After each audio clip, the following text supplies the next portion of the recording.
आज अयोध्या का दीपोत्सव दुनिया देखने के लिए उतावली है और उस दीपावली के अवसर पर अब अयोध्या में आप देख रहे होंगे, अभी पिछले दिनों हम माननीय वित्त मंत्री श्रीमती निर्मला सीतारमण जी के साथ यहां पर आए थे।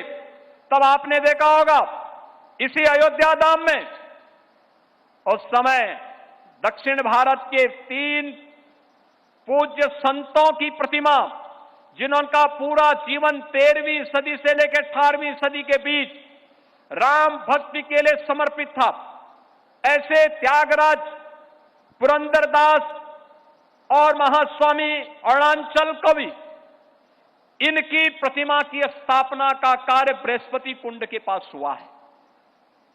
इससे पहले आपने देखा होगा यहां पे रामघाट चौराहे पे भगवान राम की सर्वाधिक भजन गाने वाली लता मंगेशकर जी की स्मारक इसी रामघाट चौराहे पर भव्य प्रतिमा, भव्य स्मारक बनकर के बना हुआ है। आज लोगों का सेल्फी पॉइंट बना हुआ है।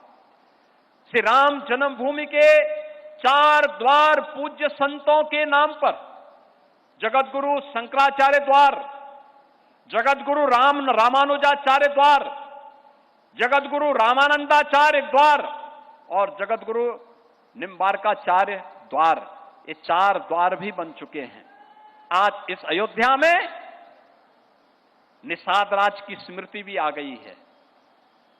माता अहिल्या की भी स्मृति हम सबके सामने है।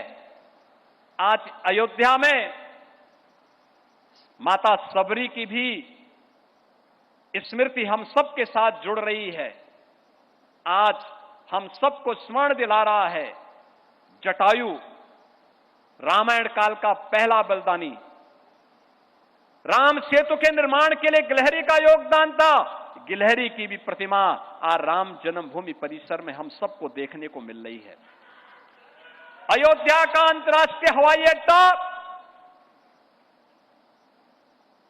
त्रिकालदर्शी ऋषि महर्षि वाल्मीकि के नाम पर, श्री राम जन्मभूमि पर महर्षि वाल्मीकि जी की का भी मंदिर बन गया है। संत तुलसीदास जी का मंदिर बन गया है। महर्षि विश्वामित्र जी का भी मंदिर बन गया है। यानी वह सब कुछ आज अयोध्या में हम सबके सामने है, जिसके लिए अयोध्या इन सभी कार्यों के लिए आज हम सबको इस पहचान के लिए जार दिखा रही थी और जिसके लिए हम सब जिस पहचान के लिए कभी मोहताज थे, आज दुनिया में सब पहचान अयोध्या धाम में देख रही है। और बहनों और भाइयों, इसीलिए पहचान बनी रहे। अयोध्या धाम इसी प्रकार से देश और दुनिया का मार्गदर्शन करता रहे। अयोध्या के पूज्य संतों के मार्गदर्शन में अयोध्या के नागरिकों की और उत्तर प्रदेश के नागरिकों की महती जिम्मेदारी बनती है कि उत्तर प्रदेश के अंदर आज जो माहौल हम लोगों ने डबल इंजन की सरकार ने प्रधानमंत्री मोदी जी के नेतृत्व में प्रदान किया है, सुरक्षा का, सुशासन का, विरासत और विकास का, यह अनवरत रूप से आगे बढ़ता रहे। इस विश्वास के साथ दीपोत्सव 2025 के इस आयोजन में जब आज प्रभु श्री राम 14 वर्ष के वनवास के उपरांत अयोध्या धाम पधारे हैं और अयोध्या धाम में उनका स्वागत किस रूप में होना चाहिए, आपने देखा होगा भगवान राम इस बार भी पुष्पक विमान से यहां पर उतरे थे और पुष्पक विमान से फिर हम लोग उनके रथ को खींच करके लेकर के आए, उन्हें यहां पर सिंहासन पर विराजमान किया। उनका तिलक पूज्य संतों के मार्गदर्शन और उनके सानिध्य में यहां पे संपन्न हुआ और अब भगवान राम के विराजमान होने के बाद दीपोत्सव का एक कार्यक्रम कुछ ही देर में प्रारंभ होगा।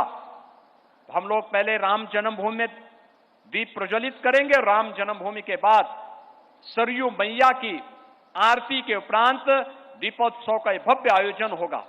मेरा पूज्य संतों से अनुरोध जरूर होगा कि दीपोत्सव के कार्यक्रम के बाद उनके आश्रम और उनके मंदिर और मठ में भी हर जगह दीप प्रज्वलित होता हुआ दिखाई देना चाहिए, क्योंकि यह दीप हम सबके संकल्प का प्रतीक है।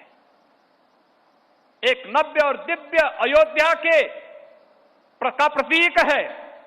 मर्यादा पुरुषोत्तम भगवान श्री राम की मर्यादा भी है और दीप की दया भी है, हम सबका संकल्प भी है। और नए भारत के नए उत्तर प्रदेश में हमें विकसित